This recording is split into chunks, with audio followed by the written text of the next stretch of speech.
el parcial de General 3, bueno, sí, lo mismo que no me acuerdo compañero o compañera, pero sí, como que pensé que venía bien hasta que vi las consignas. Nada, igual primero me asusté y después, bueno, a medida que fui leyendo, como que la dificultad se fue medio aflojando, por Sí, suerte. además también mientras vas escribiendo, te vas dando cuenta Sí, sí, tal cual. Sí, lo sí. que sabes, lo que no, lo que tenés que reforzar y todo Sí, eso. sí, empecé con lo que sé, con lo que, bueno, fui leyendo y escribí con lo que sabía. Después volví a la lectura como para chequear que haya puesto todo correcto. Y nada, manejando un poco la extensión también y eso. Buenísimo, Francisco. Bueno, gracias por contar. Nada, no sé, Fede, Victoria, Romina, si quieren contar, si no, nada. Pero bueno, está bueno ir sabiendo cómo vienen con la materia, que la verdad es una materia compleja, tiene su grado de dificultad, pero bueno, nada. No sé, Marco, si querés, o sea, vamos reponiendo como los ejes de cada clase o como vos digas. Sí, primero les iba a decir más o menos algunos tips para ir armando las respuestas. Es que las profesoras lo que buscan es básicamente la capacidad que tienen los alumnos de conscientemente elegir y seleccionar temas o conceptos de los autores. No esperan que resuman cada texto, cada autor y lo pongan en un párrafo cada uno, sino que lo que esperan es que conecten las diversas cosas que cuentan en una idea argumentativa que tenga coherencia, obviamente, y sentido, y que no hay una sola forma de contestar la pregunta, sino que hay diversas cosas que puedes poner de cada uno o no. Es eso, lo que van a evaluar es la selección, porque al ser tan sintético no evalúan la reproducción literal de las cosas, sino que ustedes elaboren algo propio, obviamente citando, parafraseando, pero que tenga con sentido y argumente cómo ustedes van a responder esa pregunta. No es algo tan tajante de Dubí dice esto, sino más una armonía en los términos de vincular, contraponer a Dubí, a Bonassi y todo esa cuestión. Totalmente, sí. No, y es clave eso que dice Marco, o sea, todo parcial es una producción escrita y requiere cierta capacidad de síntesis y además de masticar los conocimientos, de entender realmente los textos. Algo que dice Astarita es que lo importante no es leer mucho, sino leer poco, quizás, pero entender lo que se lee, digamos. Y para mí, con los textos de General 3, eso es clave. Eh, Digo, entender qué plantea cada autor. A nivel conceptual, muy importante entender algunas cosas, por ejemplo, no sé, en qué consiste la relación señor feudal campesino, digo, en la dimensión económica, pero también la dimensión política, cómo eso es lo que caracteriza al feudalismo como periodo histórico, eh, la tenencia campesina, digo, cosas más bien simples que una vez que se entienden, son conceptos que empezás a usar y empezás a enrocar y podés ir construyendo como un entendimiento mayor de la materia. También para mí es clave esto, estaba chusmeando el cronograma de las clases, de los prácticos, y es clave eso, entender, bueno, en cada clase qué es lo que se ve. Por ejemplo, cuando se ve, no sé, por ejemplo, no sé, Wickham, que habla de las sociedades de tipo campesino, ¿qué busca explicar cuando habla bueno, del don, del contradón, digo, cómo y esas sociedades eventualmente van transicionando hacia unas sociedades que dejan de ser igualitarias y que se basan en esta relación o en este vínculo de tipo feudal, ¿no? O sea, como que es poder entender de una manera más integral la materia y si empezás la materia viendo cómo se está desintegrando el Imperio Romano y suceden las invasiones bárbaras, después entender cómo llegás a la industria rural a domicilio y la aparición de las primeras relaciones capitalistas de producción. O sea, es como nada. Y sí, son 10 siglos, es bastante. Claro. Y bueno, el tema está en eso también, desmenuzar los textos, que si bien son muchos, a comparación del teórico, no son muchos, pero lo que son, cada texto es un mundo totalmente distinto, que tiene conceptos distintos, una forma de explicar distinto, y bueno, nada, se va complejizando. Pero bueno, no sé si arrancamos. No sé si se iba a sumar Mika, Xavi. Entiendo que no. Yo le metería, en vistas también de que, bueno, yo a las 4 me tengo que Dale. retirar, así que... Bueno, arrancamos. Bueno, el tema el primer práctico es básicamente cómo se distribuyen las tierras de tipo la propiedad individual. Obviamente de la primera clase mucho no se puede sacar en los términos de lo que te pregunta, digamos, el examen, sino más eso, la distribución de la tierra que se da a título individual. No importa lo que diga Goffard, todas esas cosas, sino porque si no se extiende bastante. Bueno, Wickham va a hablar del modo de producción campesino.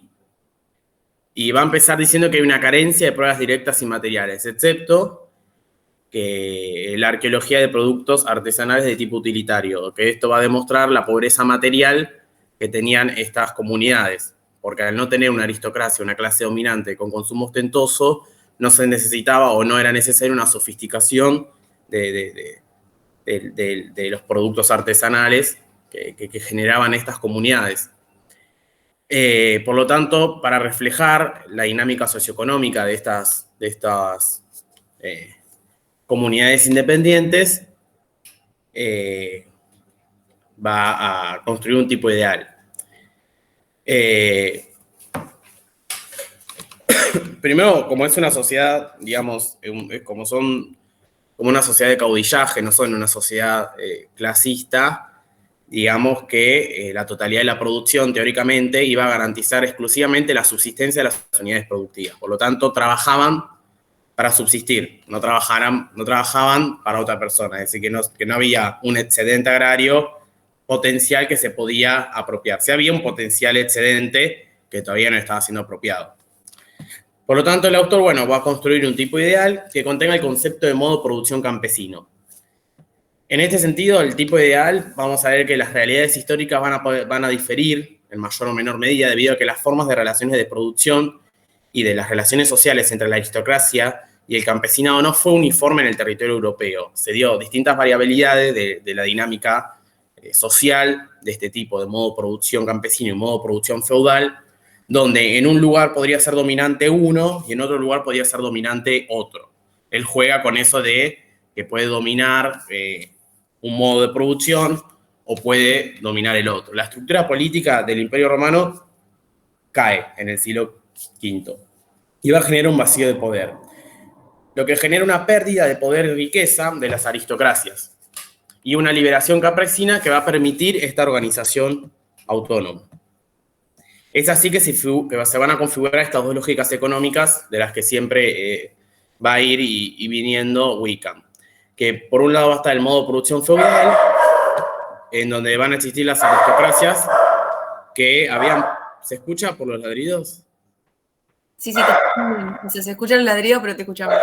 Ok, en donde existieran las aristocracias que habían podido persistir su propiedad sobre la tierra, y por el otro está el modo de producción campesino. Y esto lo va a plantear Wickham como esto de las manchas de leopardo, esto de lo que dije recién, de la coexistencia de estas dos lógicas económicas. La aristocracia, entonces, por diversas maneras, va a ir absorbiendo, a partir de una influencia comercial, económica o de vulnerabilidad de este campesinado independiente. Por ejemplo, solamente hacía falta un año de malas cosechas o un aumento de las estaciones públicas de un Estado centralizado para que los campesinos vayan a protección o una relación paternalista con el señor. Aunque el modo de producción feudal no está generalizado en el espacio, en el transcurso del tiempo, más campesinos independientes van a ir cayendo bajo el dominio de las aristocracias. En una parte del final, creo, del texto de Wickham, va a conceptualizar el modo de producción feudal. En este sistema, dice Wickham que es fundamental la extracción de excedente por parte de los terratenientes a sus tenentes, o sea, es decir, a sus campesinos ahora dependientes, a partir de un carácter coactivo de mecanismos extraeconómicos, es decir, no por mecanismos económicos, que en su carácter de relaciones de fuerza van a determinar el volumen del excedente. Es decir, mientras más coercitiva sea esa relación de producción, más excedente y más punción sobre las fuerzas productivas va a haber sobre el campesinado y más se va a apropiar el señor. El proceso agrícola está controlado por los campesinos, cuya parte de la producción iba destinada a garantizar la subsistencia para la reproducción social de esas familias nucleares y otra parte iba a las extracciones que la aristocracia imponía a estas unidades productivas. A su vez, se va a dar una demanda de productos artesanales, por ejemplo, bienes de prestigio, que esto también se encuentra en la arqueología, al encontrar, como decíamos en el principio, artesanías, digamos, sofisticadas, de prestigio, que representen, digamos, la relación de poder de manera simbólica, se va a dar cuenta de que existe una clase dominante que estimulaba la realización mercantil de la renta, es decir, que a partir de esa extracción de excedente la intercambiaba por estos bienes de prestigio. Por eso, realización mercantil de la renta. Bueno, eso básicamente lo que yo denomino de Wickham es más importante, más que la definición o el desarrollo del tipo ideal campesino, que digamos que más que todo se puede hablar de que es independiente, esto de la subsistencia, qué sé yo, más o menos a contraponerlo con el modo de producción feudal, te das cuenta más o menos de qué se trataba este modo de producción. Porque, bueno, no se puede desarrollar todo. No sé si tienen alguna duda de Wickham. Algo que no les haya quedado claro.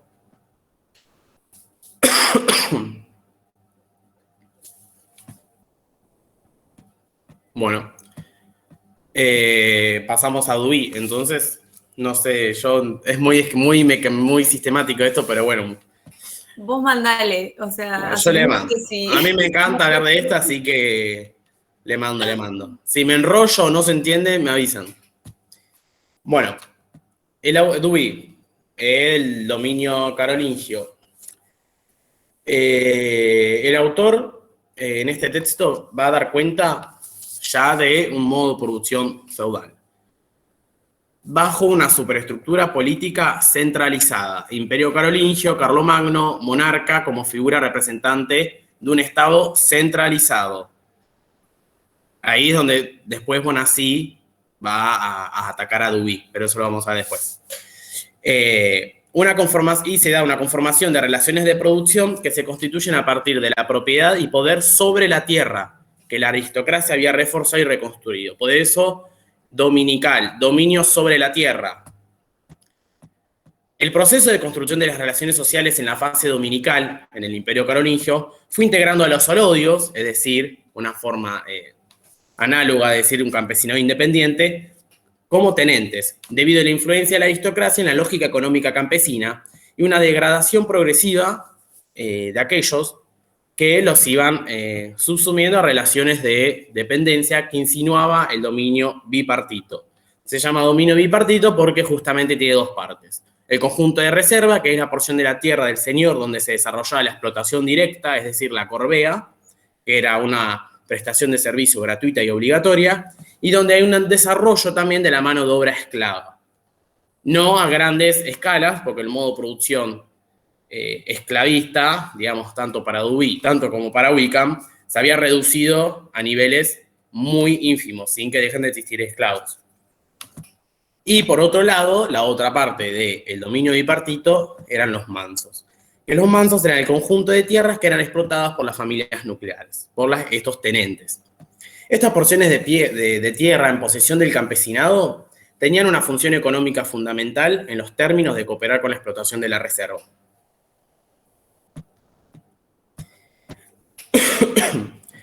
Bueno, acá se cobra mucha más importancia, ya que lo explica Duby y lo vemos, es el tema de la renta, que era la extracción de plusproducto, de excedente, y el mecanismo por el cual el señor funcionaba a las fuerzas productivas.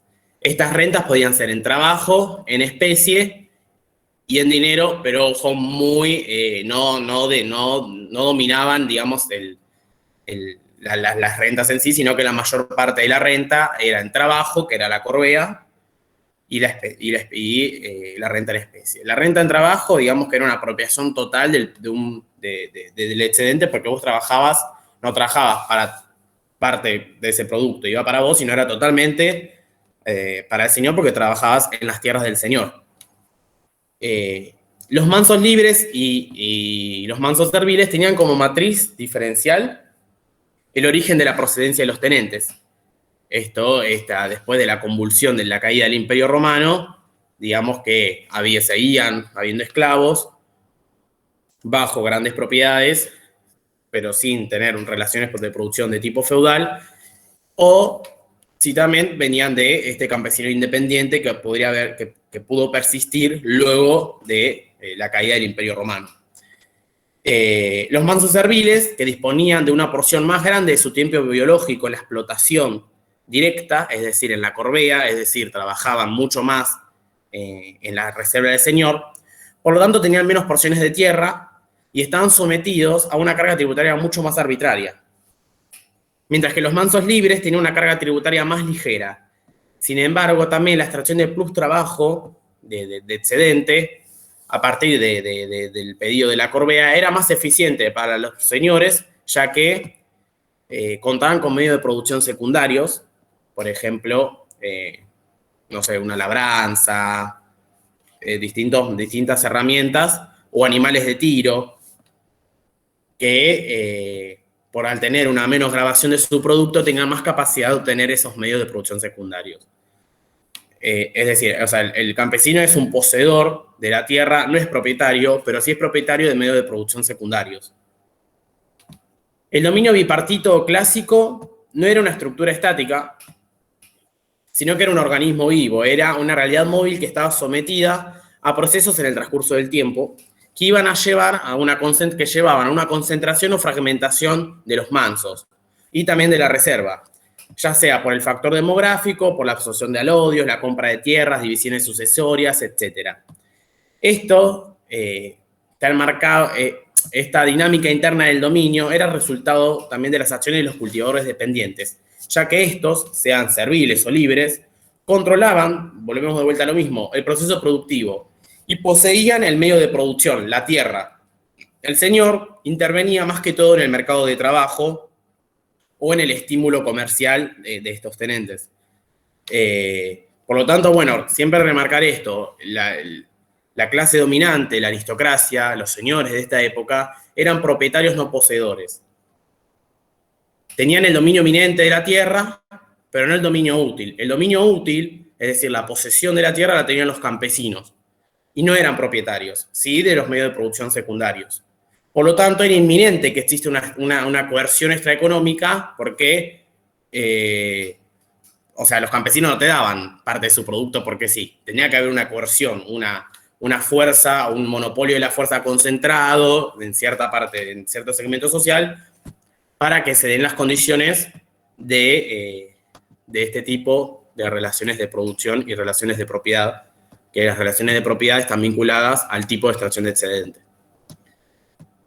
Esto es lo que yo saqué de Duby. Tubert no lo tengo acá, igual resúmenes a mano, no sé si van a descargar contenido, si no, si quieren pasamos, hacemos todos los textos que no tienen todos los textos, digamos, que no, del examen, y después vemos si podemos charlar un poco el tema de la descarga. ¿De Duby quedó alguna duda? Yo lo sintetizo lo más que puedo, así se hace más dinámico y no... Sé que son muchos conceptos, pero estos conceptos que yo estoy utilizando los tienen que utilizar, los tienen que poner porque las profesoras esperan que utilicen estos conceptos marxistas. Yo tengo una duda, pero súper tonta, perdón.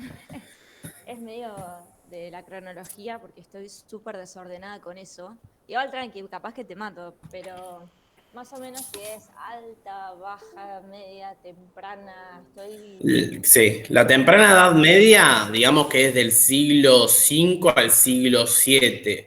Claro, pero la época La alta, histórica, digamos. la Alta Edad Media es del siglo VIII al siglo IX, X. Bien, bien, Y bien. la plena Edad Media es todo lo que perdura el señorío banal.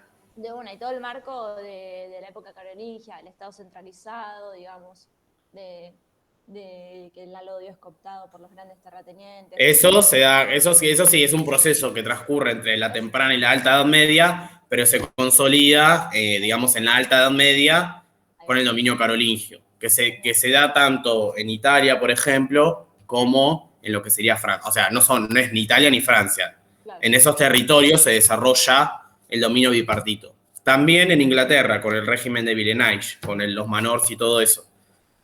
Eso, perdón, una aclaración capaz muy obvia, pero yo cuando cursé la materia tardé mucho en entenderlo, que quizás es medio antiintuitivo esto de, bueno, uno piensa, claro, la baja edad media debe ser el principio y la alta edad media será el final, y es al contrario, o sea, la cronología es temprana, alta, como momento de plenitud de la edad media, plena y baja edad media. O sea, el momento transicional hacia el capitalismo se da en la baja edad media. Aclaración quizás que no es necesaria, pero puede que sea necesaria. Bueno, sí, eso. Y nada, después también se puede confundir con el tema de que siempre se nota eso de que se pasa de lo dominical a lo banal. Pero es así, no tan así, si utilizamos el texto de Bonassi, porque el texto de Bonassi está en la península. Y en la península nunca hubo dominio bipartito, ni dominio dominical, ni nada por el estilo. Bueno, de Dubí entonces no hay ninguna duda, algo que no les haya quedado claro. Yo lo que digo es lo que yo considero más importante. Vieron que no me detuve mucho en los detalles que quizás no le hacen tanto a lo clave, digamos, de cada autor. Sí son importantes, obviamente, para saber.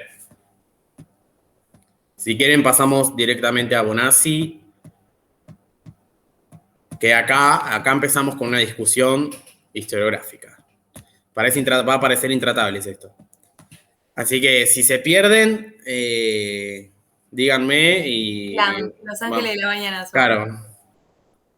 Y vamos retomando. Bueno. Entonces, repasando Dubí, vamos a ver que afirmaba y describía que las distintas evoluciones de las relaciones de producción y la forma de Estado, o sea, vieron que Bonassi toma también el año 1000 como un punto de inflexión en el proceso histórico de la Edad Media.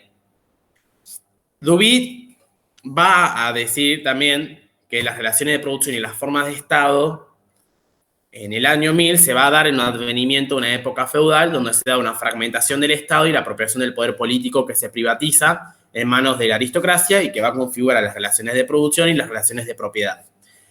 Sin embargo, antes de esta fecha, del año 1000, es decir, el dominio carolingio, también habla de feudalismo, sin tener esta apropiación del Estado en manos de la aristocracia. Esto digamos que es medio una contradicción, pero bueno, no importa, esto lo van más en el teórico.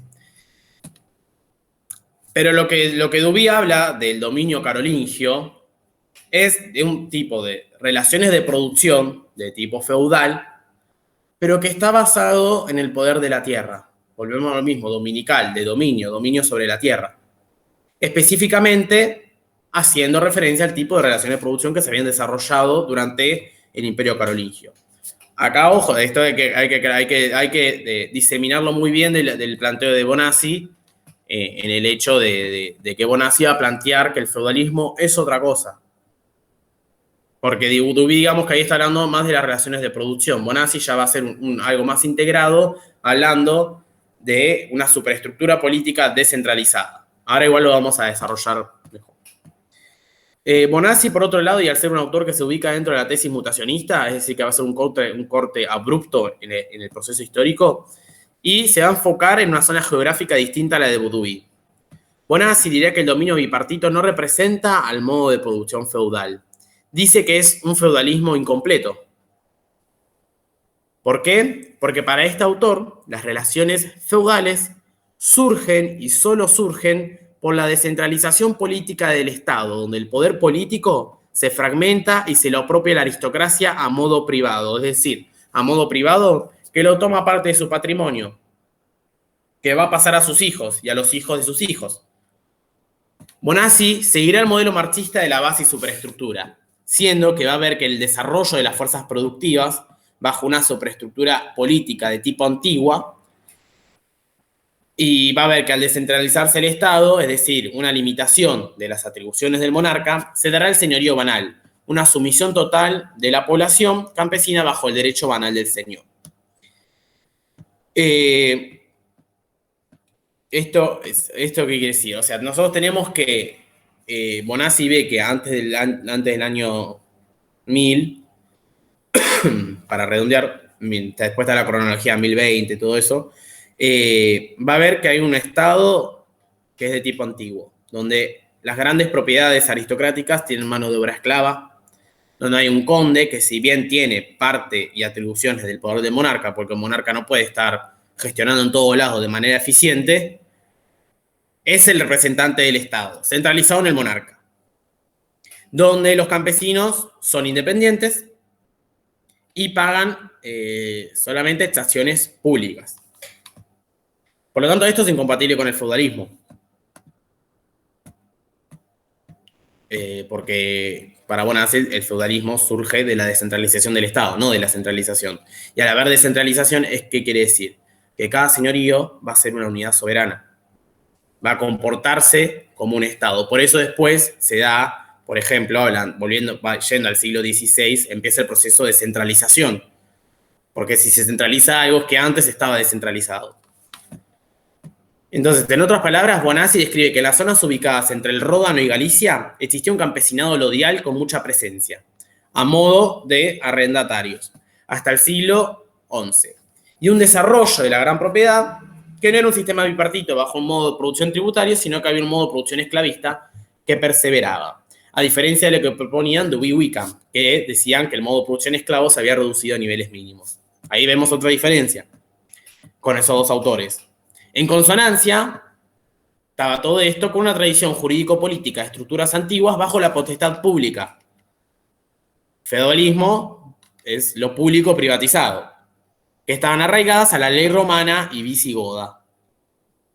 Que bueno, tenían una incompatibilidad inherente al feudalismo y una resistencia se estaba generando de un campesinado ante la amenaza del grupo nobiliario de las confiscaciones. Es decir, se está dando una tentativa de confiscaciones. Entonces, volviendo al tema de discusión de Bonazzi, el germen, digamos, del poder dominical era la posesión sobre la tierra. Sin embargo, se puede observar a lo sumo, por ejemplo, en Cataluña, que el orden feudal estaba concatenado con el poder que emanaban los señores frente a la privatización del poder político. Cito, en la página 179, Bonazzi dice que en este territorio no existía una auténtica complementariedad entre las reservas y las parcelas arrendadas, con lo cual no había un sistema domanial en el sentido clásico de la expresión. Por lo tanto, el germen del feudalismo para Bonazzi se va a encontrar en el poder político privatizado y no en la tierra. En última instancia, esta capacidad de tener las atribuciones del monarca expresará y se materializará en el territorio de manera tal que configure la coerción extraeconómica y la represión señorial, fundamental para que se sostenga este sistema, garantizada por la apropiación del ban real. Parece un trabalenguas, pero bueno, para que quede. Entonces va a haber una mutación de las estructuras productivas y la forma del Estado. El campesinado ve negado su propiedad sobre la tierra y las aristocracias, ante esta tendencia confiscatoria, ven la posibilidad de afianzar su apropiación sobre el excedente agrario. La condición de libertad se va a ir disminuida por el rol de la coerción política y se van a desarrollar las instituciones medievales básicas. Los pactos feudo-vasalláticos que reproduce la clase dominante, que se puede observar en la conveniencia. Tienen que agregar fuentes, así que chequen esto de la conveniencia, que ahí se ven los pactos que hacen entre la aristocracia. clave también que pongo lo de la lucha de clases, el conflicto intraaristocrático y el conflicto entre la aristocracia y el campesinado. Entonces va a haber un señorío, que Bonazzi lo va a llamar castellano por el castillo, político porque tiene un origen público y banal, que se fundaba en el derecho del ban del señor, que impulsaba la totalidad de las cargas tributarias sobre el campesino. Por lo tanto, digamos que la autoridad de este señorío banal tenía dos pilares, el mandamentum y el districtum. Además de la cantidad de banalidades que funcionaban en las fuerzas productivas. Mandamentum, derecho de mandar, y districtum, del derecho de justicia y castigo. Que de estos, digamos, administraban los aspectos privados y públicos de la vida de los campesinos. El mandamentum generó que los señores sean los dirigentes autónomos de las comunidades campesinas. Esto de unidad soberana. El señorío ahora se comportaba como una unidad soberana ya que se apropiaba de atribuciones del Estado. El districtum se convirtió en la propiedad personal del señor. Estos dirimían los debates y daban la sentencia, la multa y la condena. Cito de la página 200. El districtum podían reservarlos para sí mismos o otorgárselo a algún otro, ejercerlo en persona o confiar su administración al castia, caballero, dividirlo entre sus herederos, al igual que hacían con sus alodios, entregar fragmentos a los amigos como señal de gratitud o a sus fieles en pago por servicios prestados. Ven cómo ya es un patrimonio de él el tema de la justicia. Ya no la tiene más un Estado centralizado, sino que este Estado está descentralizado y cada señorío es una unidad soberana porque se comporta como un Estado ya que se apropia de sus atribuciones. En síntesis, entonces, el señorío banal, que poco a poco se fue generalizando en el espacio, tanto su forma de constitución como las relaciones de producción y también la apropiación de excedente de tipo feudal, tenía como pilar fundamental la coerción extraeconómica, es decir, la extracción de excedente por mecanismos políticos, por eso extraeconómico. ¿Por qué? Porque esa coerción proviene de una legitimidad política de origen público, a partir que es de ahí, o sea, digamos que se da a partir de esa capacidad de apropiación de ese poder. Y por otro lado, se va a comportar como una unidad soberana, como dije anteriormente, ya que tenía funciones del Estado. Un Estado que había dejado de estar en estructuras jurídico-políticas antiguas y que ahora se había fragmentado en señoríos. Bonazzi lo que hace entonces es aplicar el modelo de base superestructura de Marx en esto. Esto de que las fuerzas productivas se fueron desarrollando, ¿por qué? Porque veía que había una aristocracia que quería confiscar y había unos campesinos que habían tenido, que habían ampliado mucho más las roturaciones, habían aumentado la productividad y estaban teniendo una prosperidad económica. Pero ese desarrollo de las fuerzas productivas se encontraba bajo una superestructura jurídico-política de tipo antiguo. ¿Y esto qué quiere decir? Que, como dice Marx, cuando se desarrollan las fuerzas productivas y la superestructura política no se adapta, se cae todo y se da una verdadera revolución social. Y ahí es donde aparece para Bonazzi el señorío banal. Bueno, esto también es lo que tengo de Bonazzi. No sé si tienen alguna duda, algo que no les haya quedado claro, el tema de la concatenación dominical, señorío banal,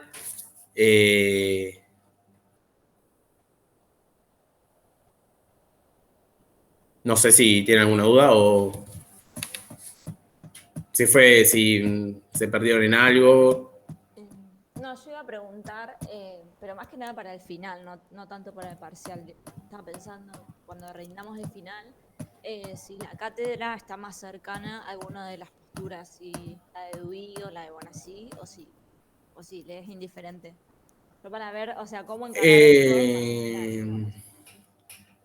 No, o sea, ellos lo que apelan es que aprendas, o sea, todo el tema de la discusión historiográfica, pero no. Y eso que tienen también, por ejemplo, en el tema de formación del feudalismo hay 4 tesis, que está la de Dewey, la de Astarita, la de Wickham y la de Bonazzi. No apelan, o sea, no se apegan, sí, siempre se van a pegar digamos, a la historiografía marxista. Pero, digamos que no toman o sea, a mí en el final sí, medio como que me orientaron, o yo tomé la punta, porque me hicieron meter en una discusión, tipo lo que decía un autor, y me dijeron, ¿cómo le responderías? Y utilicé un argumento de un autor marxista, claramente. Y bueno, pero no, o sea, no es que toma ninguna punta, sino que vos, bueno, tenés que ver lo que dice cada autor y contraponiendo. Ya en los detalles también hay un montón de diferencias que son claves en ese sentido. Pero bueno, no sé si tienen alguna duda de Bonazzi o si quieren seguir.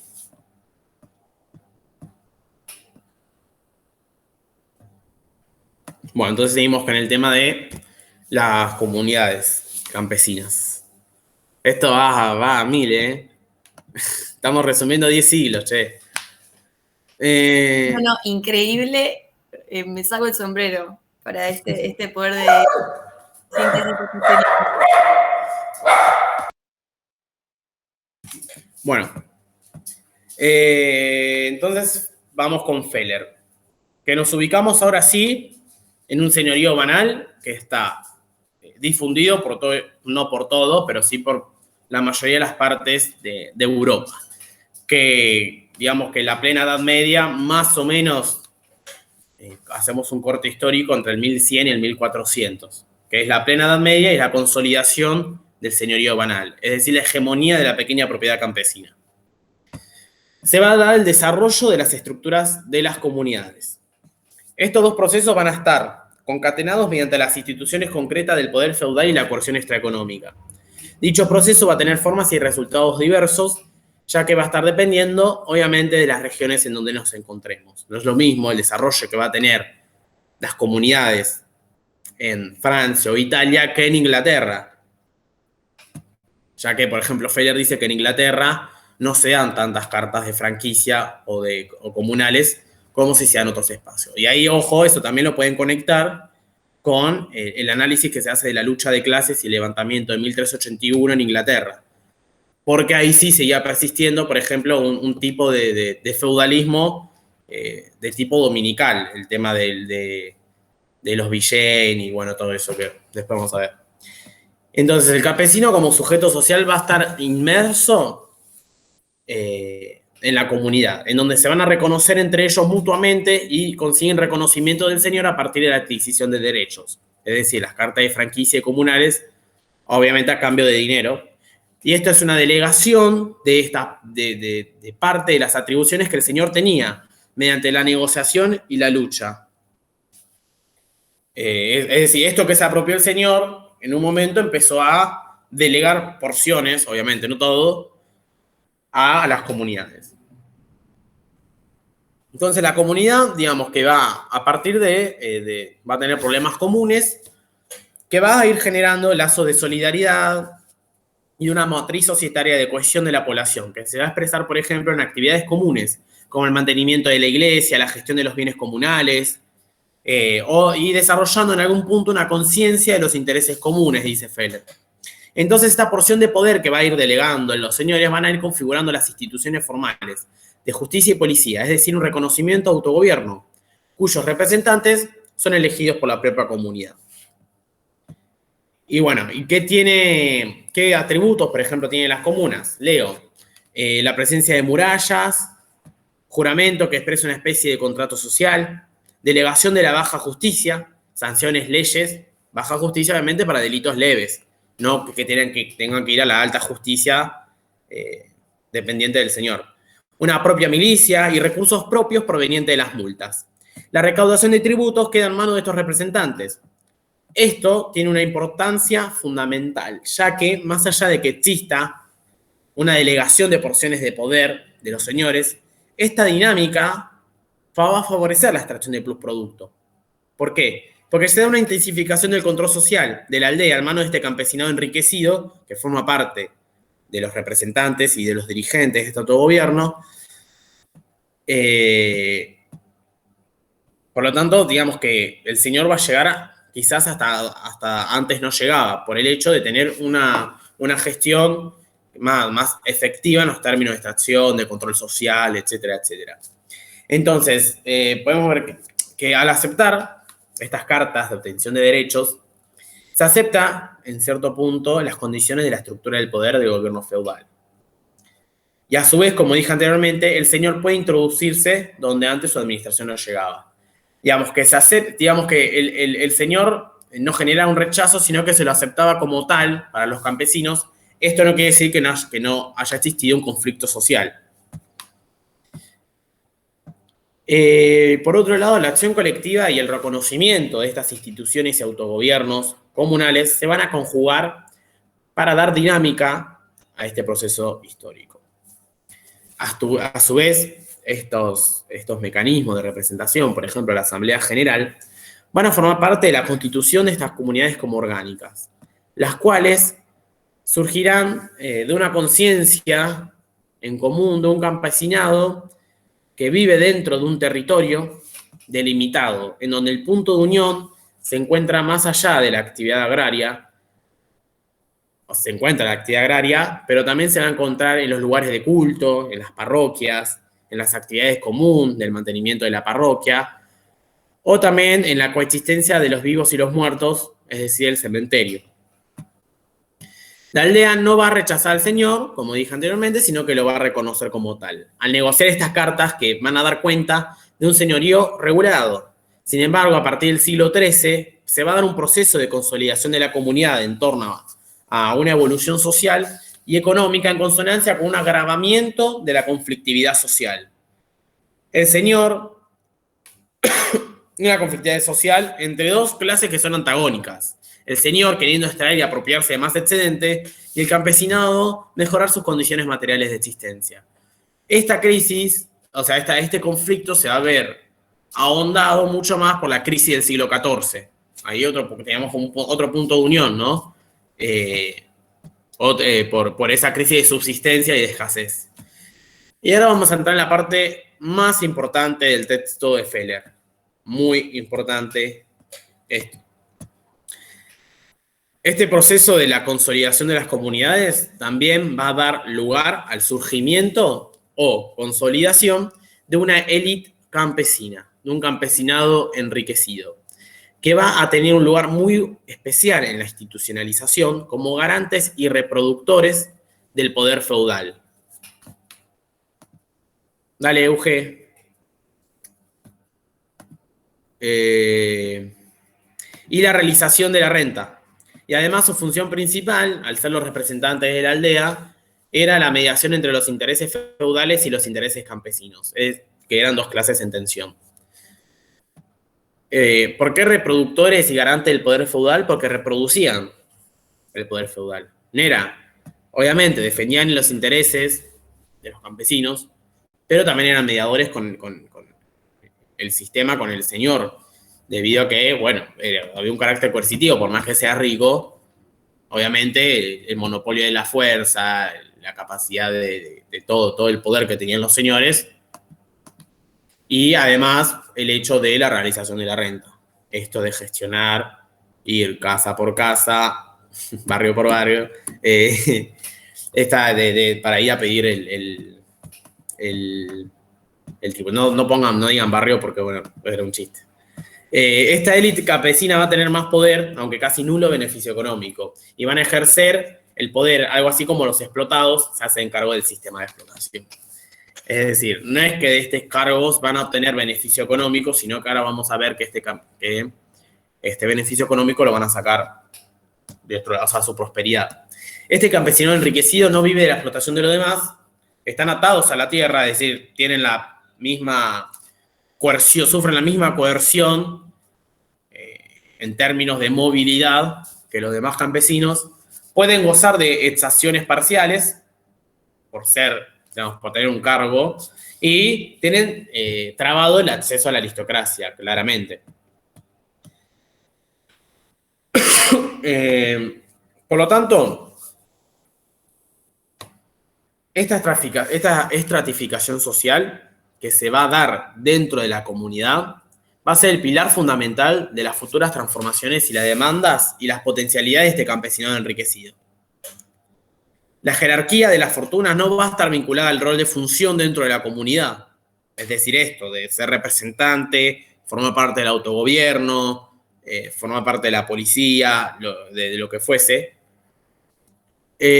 sino que esta jerarquización de la riqueza va a estar vinculada primero a que hay una movilidad social descendente por este mismo motivo, de que se da una desigualdad dentro de la comunidad y que va a estar en sintonía con la capacidad de intercambiar los excedentes agrarios en el mercado, es decir, la realización mercantil del excedente agrario en el mercado en consonancia con la punción de las estaciones que desequilibran las economías familiares.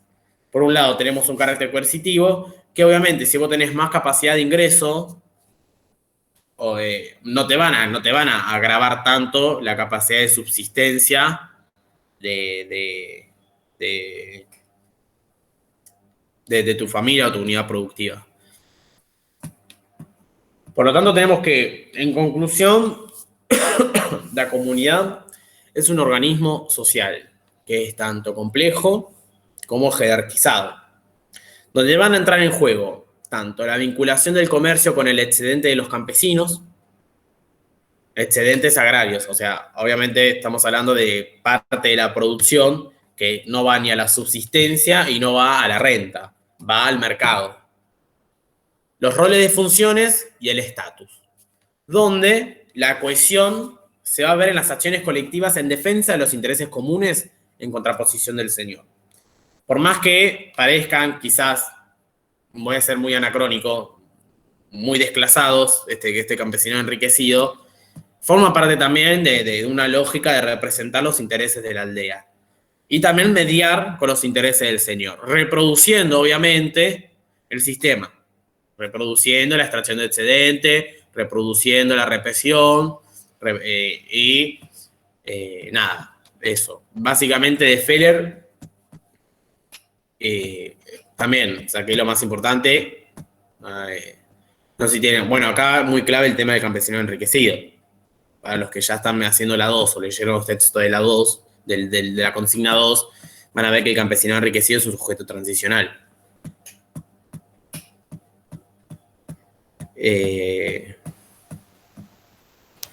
Bueno, Bárbaro, no, me tengo que ir, pero igual te agradezco porque, no, tiraste unos datos increíbles que por ahí los pasé de largo, sobre todo en estos textos últimos.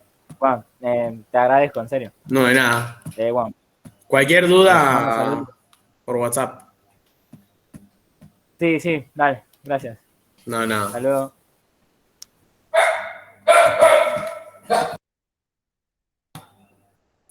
Bueno.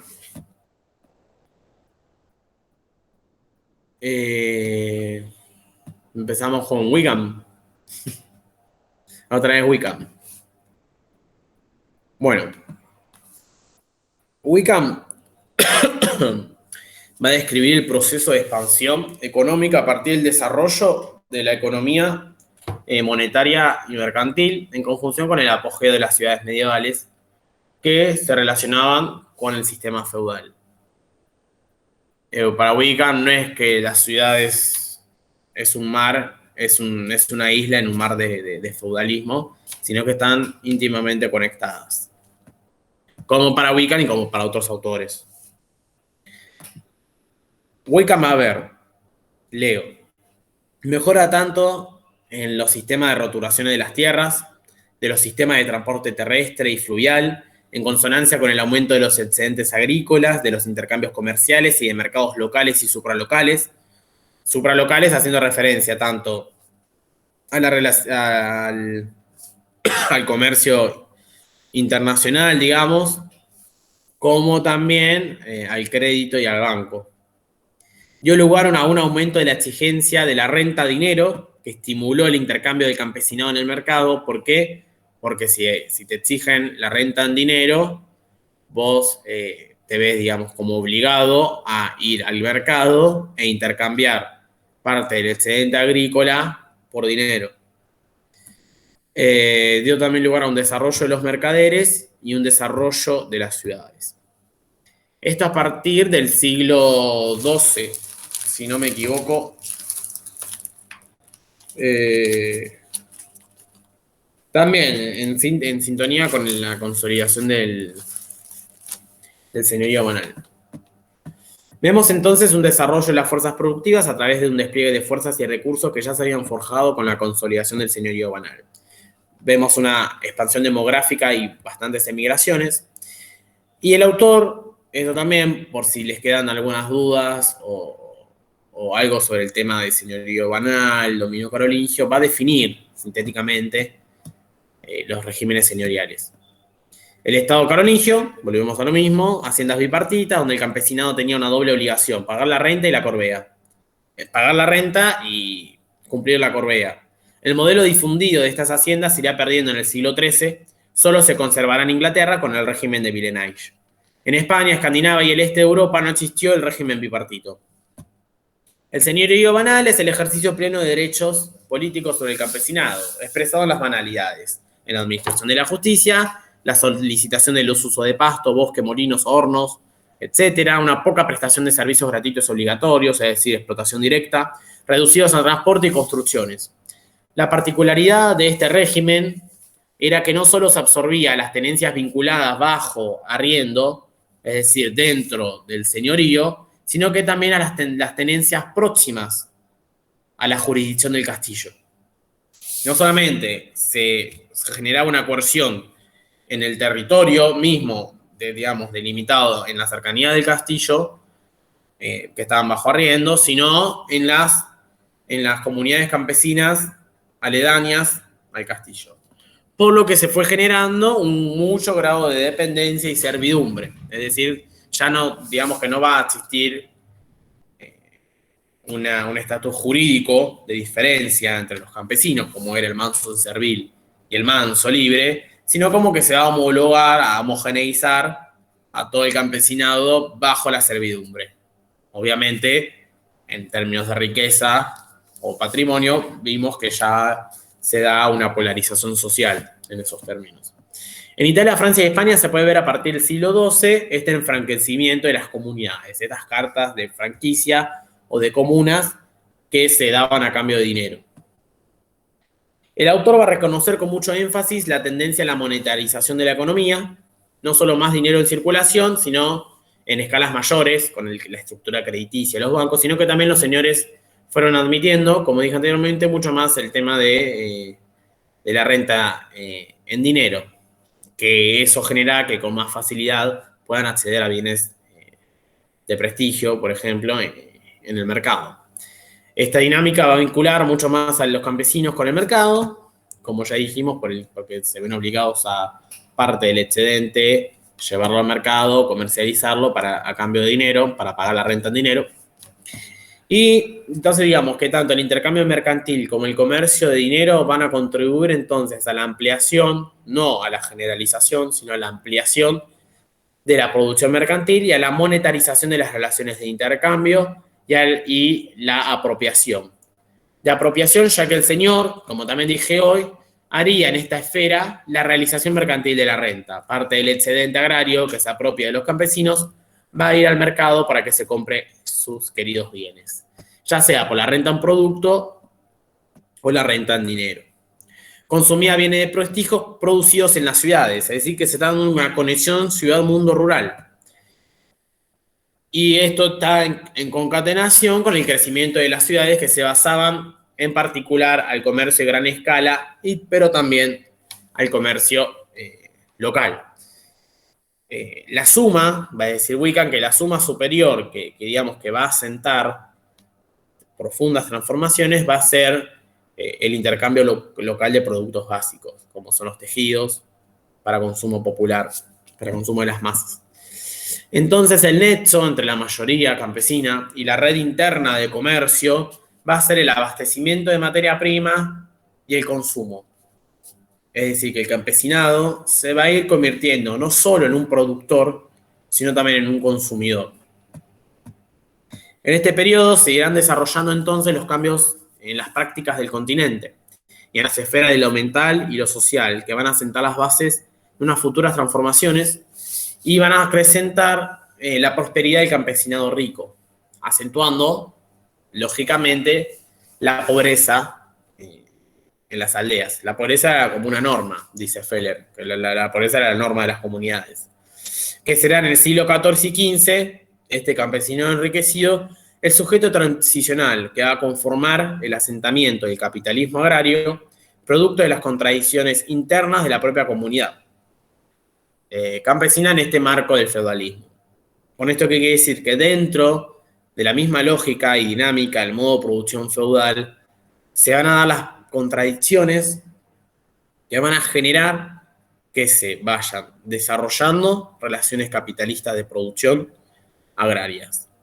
Es decir, que la renta va a pasar de ser una renta feudal a una renta capitalista, porque esa renta capitalista va a surgir de la extracción de plusvalía de los trabajadores asalariados, pero no estamos adelantando mucho, pero que trabajaban esas tierras luego de que se asientan distintos tipos de propiedad, relaciones de propiedad, y se cambian las relaciones de producción. Obviamente no es que se va una cosa y entra la otra, sino que es un proceso de larga duración. No sé si tienen alguna duda con el tema de Wickham. Vieron cómo desde Feller vemos cómo todo va llevando al tema de las transformaciones al capitalismo. Cómo se van dando conexiones en los análisis, en el campesino enriquecido, en el tema de la monetarización, cambios de mente, y todo del mismo feudalismo, todo surgiendo del mismo feudalismo. No sé si tienen alguna duda.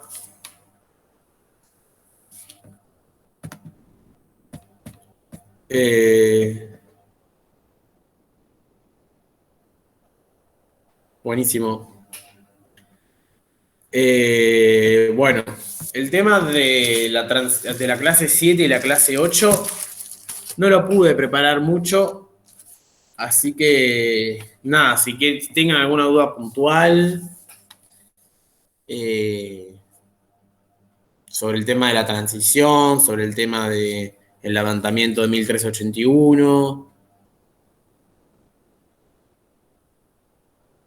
o si quieren podemos capaz repasar el tema, yo no lo repasé, pero podemos hacerlo del tema de Toubert, Duby, si es que van a descargar contenido.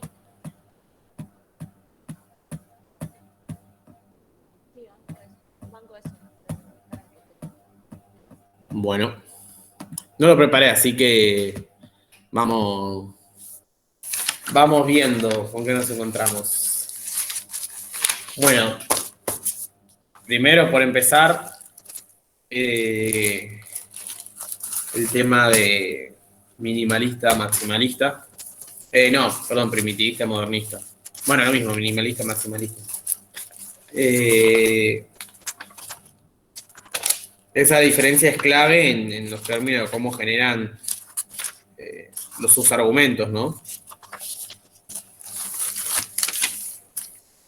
Esperen que acá tengo los apuntes.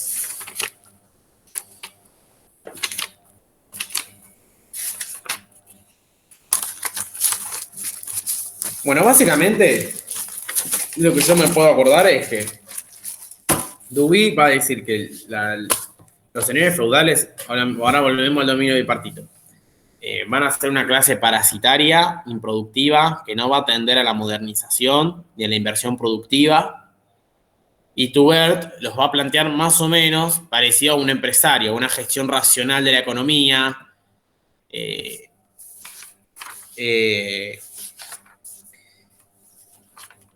Básicamente...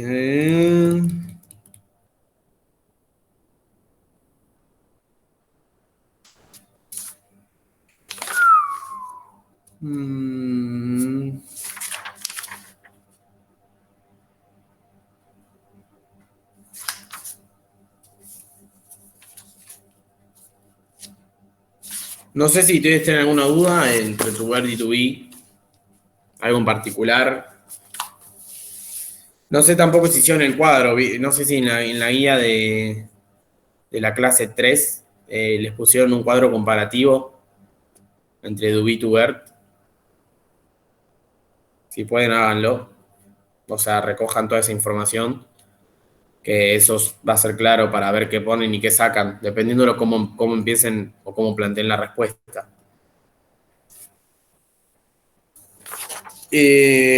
Bueno, básicamente maximalista, como lo es Tubert, va a promulgar el aumento de los rendimientos agrícolas y la productividad del trabajo, un aumento de la demografía, un aumento de la producción, un aumento de la expansión hacia nuevos territorios, una creciente disponibilidad de excedente que va a estimular el mercado y por ende los intercambios, y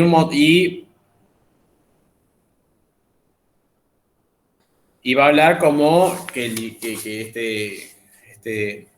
la gestión de la Curtis, del dominio, va a ser el motor de una especie de renacimiento mercantil de Occidente. Es como cuando, por ejemplo, que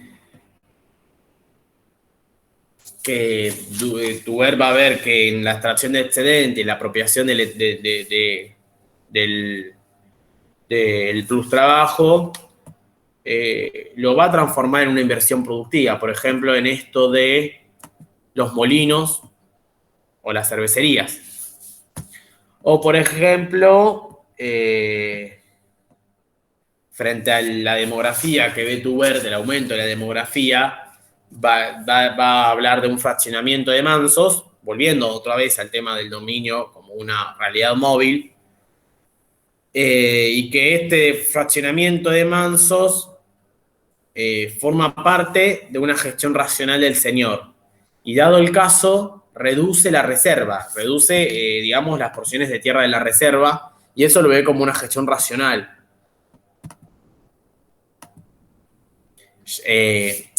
¿Por qué? Porque significa un beneficio indirecto, ya que da lugar a un policultivo, digamos, y una mayor productividad.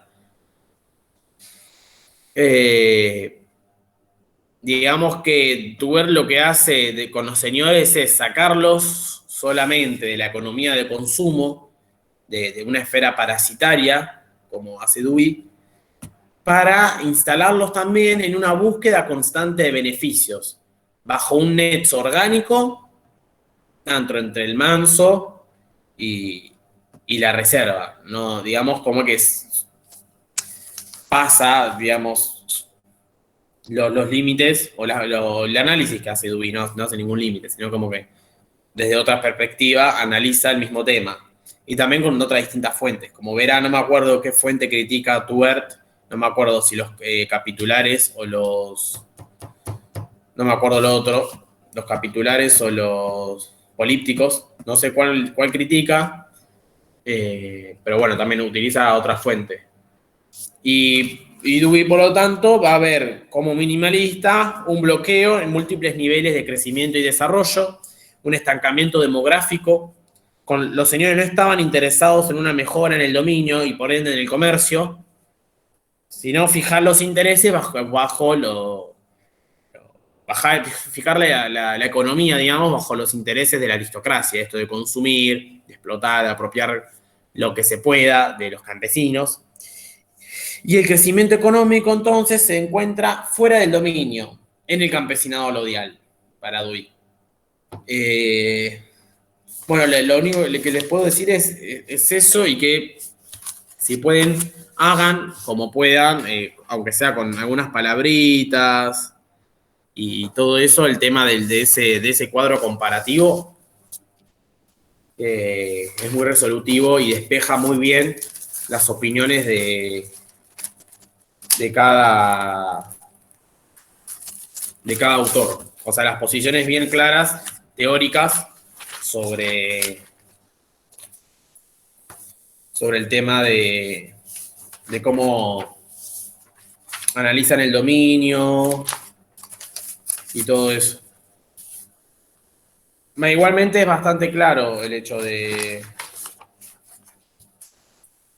cómo van planteando los argumentos, o sea, cómo prácticamente tu verlos los pone en una situación de gestión racional, de pensar en el beneficio, de la inversión y todo eso.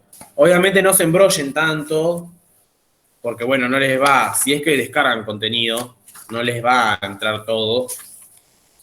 Acuérdense de lo que les dije de que las profesoras esperan que conscientemente elijan los conceptos, temas o frases que confluyan en un argumento propio. No esperan que reproduzcan ni nada, sino que ustedes armen un texto, un cuerpo de texto donde tomen cosas de cada autor y vayan respondiendo la pregunta. No sé, o sea, no sé si quieren que intentemos reconstruir un poco el tema de la transición o yo porque va a ser más lento todo esto y no lo preparé.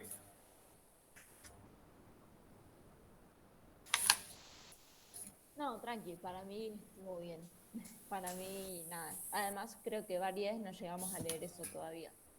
Claro, sí. Hicimos el práctico ayer sobre eso. Ah, claro, claro. Me parece que no es necesario, digamos. Bueno, va a estar bastante fresco entonces. Claro, va a estar fresco y nada, algunos todavía, pues yo no lo leí todavía. Así que lo debería leer primero. Claro. Bueno. No sé si tienen alguna duda más.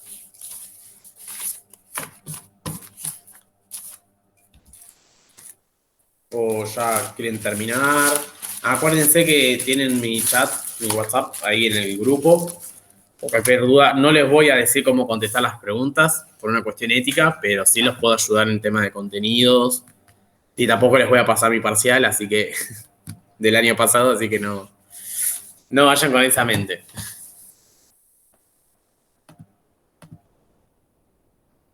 Bueno, espero que, no de nada, espero que, nada, que les vaya bien, no se asusten, que es más fácil de lo que parece, nada más que, bueno, hay que meterse, ponerse a escribir y nada, escriban, después sintetizan. Obviamente no escriban 10 páginas, pero escriban 3, 4 para una respuesta, escriban en papel, háganse esquemitas, que les sirve de qué no, qué pueden comparar de cada autor. ¿Vieron cómo hice hoy yo? ¿Qué pueden comparar? De que no, si bien son discusiones muy teóricas que a veces te llegan a niveles de abstracción muy, digamos, intolerantes en términos de nada, de que es muy abstraído de todo, como el tema Wiccan tipo ideal. Pero bueno, nada. Pónganse, dedíquenle el tiempo que puedan dedicarle. Tienen recuperatorio, tienen artículo 14. Así que no se desesperen por eso. Y nada, éxitos. Y acuérdense que tienen el grupo también, se pueden ayudar entre ustedes. O tienen mi WhatsApp. Buenísimo, súper claro todo. Buenísimo, espero que no haya sido mucho enrolle. No, re claro. Voy a ver el video 500 veces para hacer el parcial. Bueno, tampoco si van a decir lo que puse yo, cítenme aunque sea. Nada. O publiques un artículo. Una síntesis de esos 10 hilos. No, nos faltó la última parte, pero bueno. Si lo dieron ayer.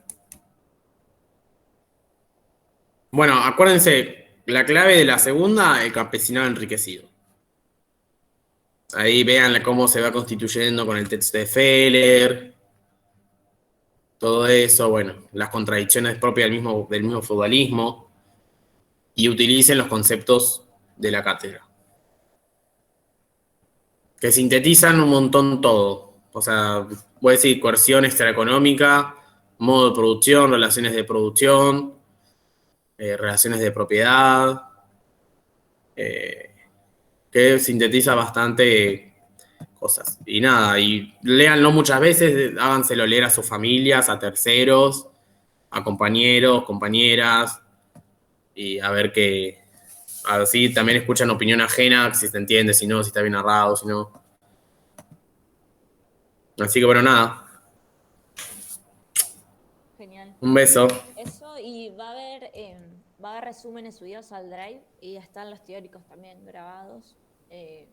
Los prácticos no, porque las profes no quieren subir grabaciones. Pero nada, si algo de los teóricos para la descarga de contenidos les sirve, están todos en el Drive, en el grupo, la descripción. Y nada. Sí, si quieren, si descargan tu BERT, la clase 4B, creo, está la